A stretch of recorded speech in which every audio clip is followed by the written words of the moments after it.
தமிழக சட்டமன்ற தேர்தல் முடிவுகளை முன்னிட்டு அரசியல் வட்டாரங்களில் பல்வேறு யூகங்கள் பரவி வருகின்றன. குறிப்பாக திமுக மீண்டும் ஆட்சியை தக்கவைத்தால் அமைச்சரவையில் பெரிய மாற்றங்கள் நிகழலாம் என்ற தகவல்கள் தற்போது பேசுபொருளாகியுள்ளன. எக்ஸிட் போல் மற்றும் கருத்து கணிப்புகள் திமுக கூட்டணிக்கு சாதகமாக இருப்பதாக சில நிறுவனங்கள் கூறுகின்றன. ஆனால் இறுதி முடிவுகள் வெளியாகும் முன்பே அடுத்த கட்ட நிர்வாக திட்டங்கள் குறித்த ஆலோசனைகள் நடைபெறுகின்றன என்ற தகவல்களும் வெளியாகி வருகின்றன. இருப்பினும் இவை அனைத்தும் அதிகாரப்பூர்வமாக உறுதிப்படுத்தப்படாத தகவல்களாகவே பார்க்கப்படுகின்றன. அரசியல் வட்டாரங்களில் பேசப்படும் தகவல்களின் அடிப்படையில் தேர்தலில் வெற்றி கிடைத்தால் நிர்வாகத்திறனை மேம்படுத்தும் நோக்கில் முதல்வர் மு.க.ஸ்டாலின் அமைச்சரவையில் மாற்றங்களை செய்யலாம் என கூறப்படுகிறது.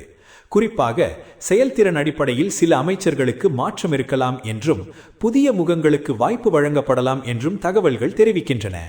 அதேபோல் முன்னாள் அமைச்சர் செந்தில் பாலாஜிக்கு மீண்டும் அமைச்சரவை பொறுப்பு வழங்கப்படலாம் என்ற யூகங்களும் பரவி வருகின்றன. கொங்கு மண்டலத்தில் கட்சியின் தேர்தல் பணிகளில் அவர் முக்கிய பங்காற்றியதாக கருதப்படுவதால் அவருக்கு முக்கிய துறை வழங்கப்படலாம் என அரசியல் வட்டாரங்கள் மதிப்பிடுகின்றன. மற்றொரு முக்கியமான அரசியல் யூகமாக ஓ.பி. பன்னீர்செல்வம் தொடர்பான தகவல்களும் பேசப்படுகின்றன.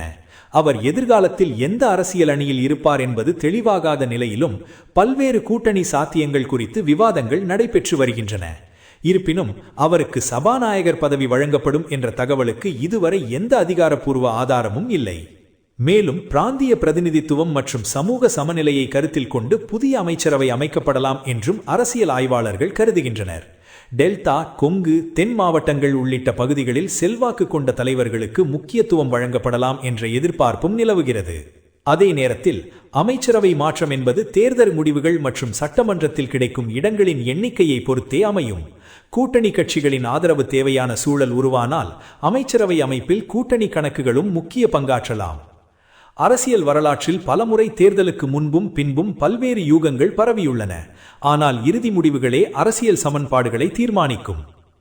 எனவே தற்போது வெளியாகும் அமைச்சரவை பட்டியல் குறித்த தகவல்கள் அனைத்தும் அரசியல் யூகங்களாகவே பார்க்கப்படுகின்றன.